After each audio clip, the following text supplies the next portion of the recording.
From the stormy sea to the clouds of heaven.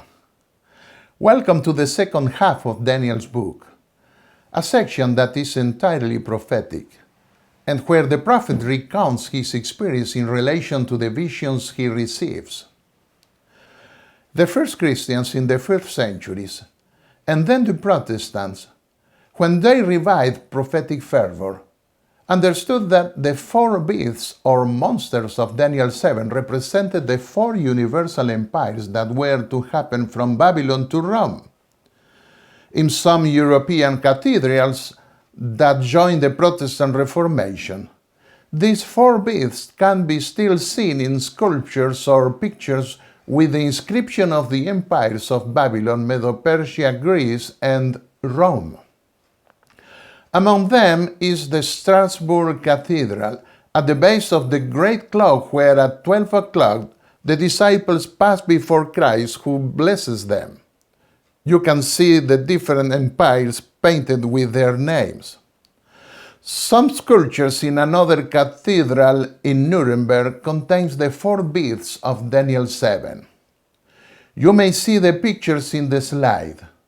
The lion with wings of an eagle with Nebuchadnezzar, the bear with Cyrus, the leopard with Alexander, and the iron beast with Julius Caesar. Then we see the 10 horns and the Pope represented in the head of the horn. Since God had already revealed to Daniel the great empires that were to occur when he appeared before King Nebuchadnezzar, the prophet is now more intrigued by the details of the fourth kingdom representing Rome, especially the horn that was to come out from Rome and that would persecute the saints of the Most High for 1260 years. The Antichrist, represented by the horn, would dare to try to change God's times and law, Daniel 7:25. So when the Roman Empire of the Caesars fell in Rome, many Christians began to be distressed about the Antichrist that was to come. As time went by and the intolerant character of the popes increased, voices began to appear denouncing the Pope as being that Antichrist that Daniel had predicted, coming after the fall of the Caesars in the capital of Rome. For Protestants in the second Christian millennium, who were tortured, burned alive, and beheaded on the orders of Rome, there was no doubt about the identification of this little horn. It was the Roman papacy that exalted himself above God. The titles that the papacy inherited from the Caesars, plus other arrogant titles like Holy Father and His Holiness, didn't allow any other option. In addition, the Pope required people to kneel before him and confess their sins, assuming a role that belongs only to God. And to top it all off, he changed the fourth commandment of the Decalogue that relates to the time that must be kept for God, the 7-day Sabbath. He transferred the divine rest from Saturday to Sunday. But at what point in time are we to begin the period of 1260 years, which in an apocalyptic prophecy was represented by days? Daniel anticipated that 3 horns or kingdoms opposed to the agenda of the Bishop of Rome would be pulled down before he could begin exercising his political religious authority. Of the 10 European kingdoms that invaded the Roman Empire, 3 were Arians who did not recognize the Bishop of Rome as supreme in political affairs. It was the Vandals, the Visigoths, and the Ostrogoths. Of these, the kingdom that ruled in the same city of Rome where the Roman bishop resided was that of the Ostrogoths. That kingdom was evicted from the capital of the empire in the year 538, the date on which the decree of Justinian, the Roman Eastern emperor, could be put into effect. This decree granted the Pope authority over all Christianity, and recognized it with one of its blasphemous titles, His Holiness. This authority was taken from the papacy in 1798, when General Berthier of Napoleon's army took him prisoner and decreed that no authority would be exerted from the Pope's former kingdom anymore. Some have placed the Heruls, or Heruli, as one of the three kingdoms opposing Rome, but they were not uprooted by Rome. The Heruls were taken by the Ostrogoths, who were likewise Arians, so nothing changed with regard to the pretensions of the Bishop of Rome. Only kingdoms that were defeated by non-Arians and recognized the political religious authority of the Bishop of Rome could serve as a reference to determine the starting point. The thrones of judgment and the appearance of the Son of Man. This is another important subject of Daniel 7. Daniel also wanted to know more about the final judgment revealed in vision. We find this in Daniel 7, verses 19 to 22.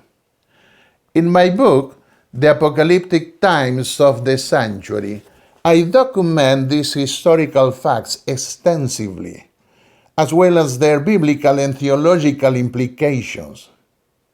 Here we will place special emphasis on the last part of the vision that reveals a movement of God's throne in heaven and describes the setting of the thrones of judgment.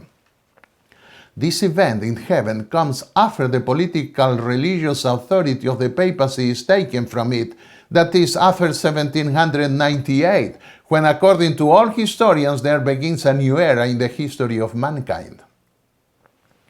In the service of the sanctuary in ancient Israel, the priest interceded for the people in the holy place during the year, and only at the end of the year, on the Day of Atonement, did the high priest officiate in the most holy place.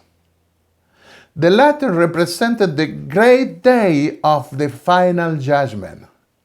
We will see this more clearly in the study of the next vision that depicts the same event using the language of the sanctuary. The vision in both chapters reveals what happens in heaven at the time of the end. So the sanctuary referred to is that of heaven.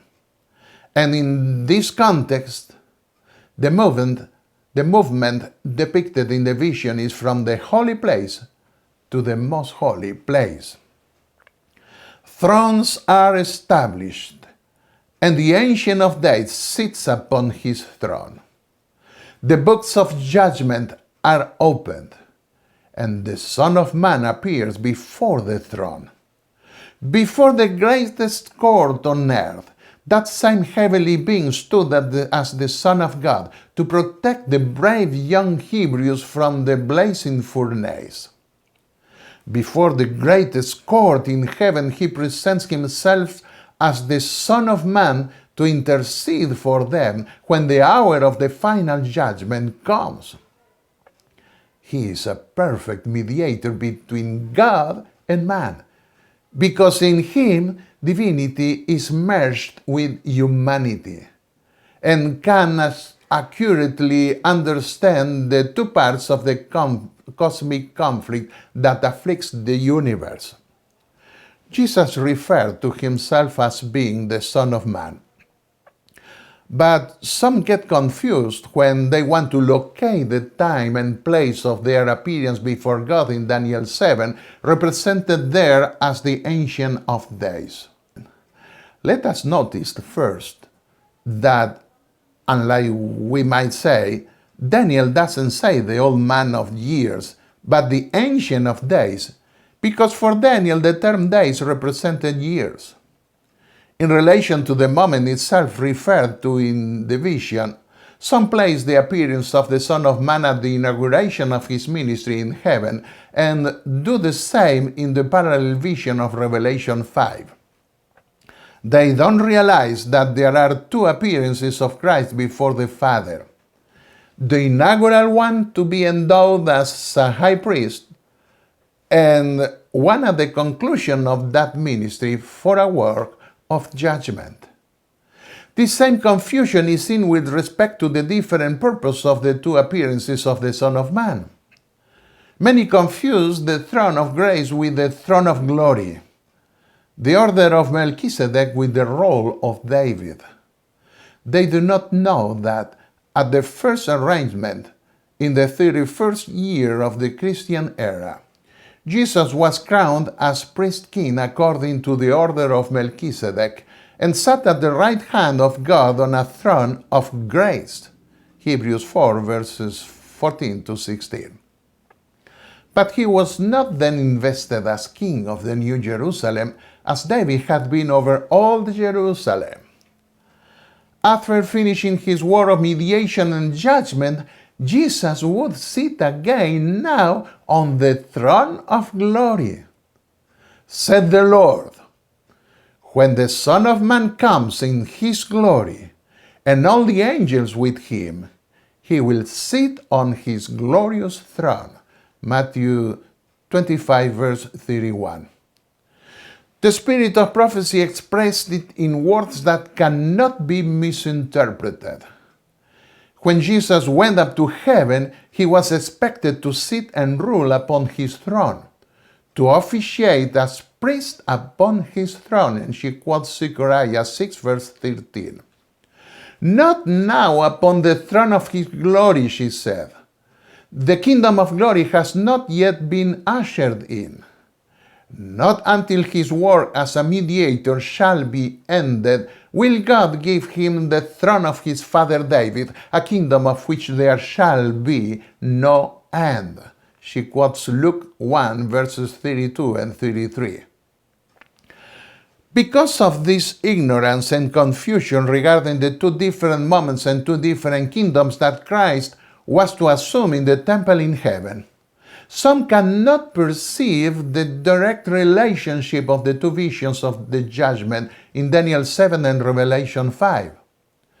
The final investment of the Son of Man, or Lion of the tribe of Judah, is represented in Revelation 5 by the granting of the book of the law given to the Davidic kings when they assumed the kingdom. Deuteronomy 17 verses 18 and 19, 2 Chronicles 23:11.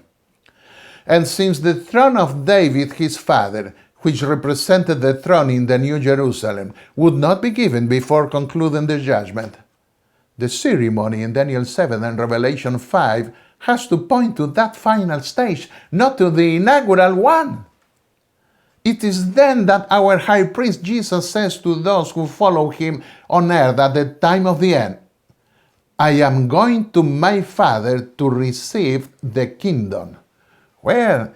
In the Holy of Holies, early writings, page 55. The spirit of prophecy says, the time will come when all will praise him, saying, Thou art worthy to take the book and to open the seals thereof. Where is that final ceremony held? Again, in the most holy place, where Moses put the book of the kingdom beside the ark of the covenant. See Deuteronomy 31 verses 24 to 26. This is the reason why John places the vision of the throne within an open door, with Ellen G. White correctly linked to the door of the most holy place. She wrote, There is one who sees it all, and he says, I have set before thee an open door. Through this door was shown the throne of God, overshadowed by the rainbow of promise. Here an open as well as a shut door is brought to view, she wrote. Christ changed his ministration from the holy to the most holy place. Now let us look more specifically at the place of appearance in Daniel 7 and Revelation 5. Some Seventh-day Adventists are confused because they know that the earthly priests officiated throughout the year in the holy place, with the door closed to the most holy place, until the day of judgment at the end of the year, on the Day of Atonement. It was then that the door was opened to the most holy place, Leviticus 16. And since the throne of God was in the most holy place where the ark was, how is it possible, they reasoned, that the Son had been separated from the Father for more than 1800 years, from the year 31st to 1844, when the door was expected to be opened to the most holy place according to Daniel 8:14 and Revelation 11:19. In addition, the apostles were clear in affirming that Jesus sat at the right hand of God, and referred to him later as remaining seated there with his Father on his throne. Therefore, those confused brothers reject the spatial structural correspondence of the earthly temple with the heavenly one. But neither our pioneers nor Ellen G. White ever believed in this presumable separation of nearly 2 millennia between the Father and the Son, and yet they affirmed the spatial and functional correspondence of the earthly and heavenly sanctuary. Why? Because they recognized that there would be not only structural and functional correspondences between the two shrines, but also contrasts that God anticipated in prophecy. What would be the contrast? The Apostle Paul detailed them in the Epistle to the Hebrews. Contrast foretelling prophecy. First, the nature of the sacrifice would be different, not of animals, but of the Messiah. And he quotes Psalm 40. We find this in Hebrews chapter 10, verses 4 to 10. Second point, the genealogical ancestry of the priesthood would not be the same. It would not come from Aaron, but from David. Psalm 110, verse 4, and Hebrews 7. Third contrast, the office of the new priesthood would be more encompassing, for Jesus would be at the same time king according to the order of Melchizedek, who was not only a priest but only king. And the apostle confirmed this, quoting the Old Testament, a prophecy of the Old Testament, Psalm 110, and he quotes it in Hebrews chapter 5 and in chapter 7. Fourth contrast, as a priest and at the same time king, Christ would minister seated at the right hand of God, Hebrews 8:1. Another contrast, since the early priests did not officiate seated. In addition to Psalm 110, quoted by the Apostle Paul to justify this change, Ellen G. White quoted Zechariah 6, where we are told that the Messiah would be a priest upon his throne. Where? In the holy place, seated at the right hand of God. Let us read the precise statements of the spirit of prophecy. What was done in type in the ministration of the earthly is done in reality in the ministration of the heavenly.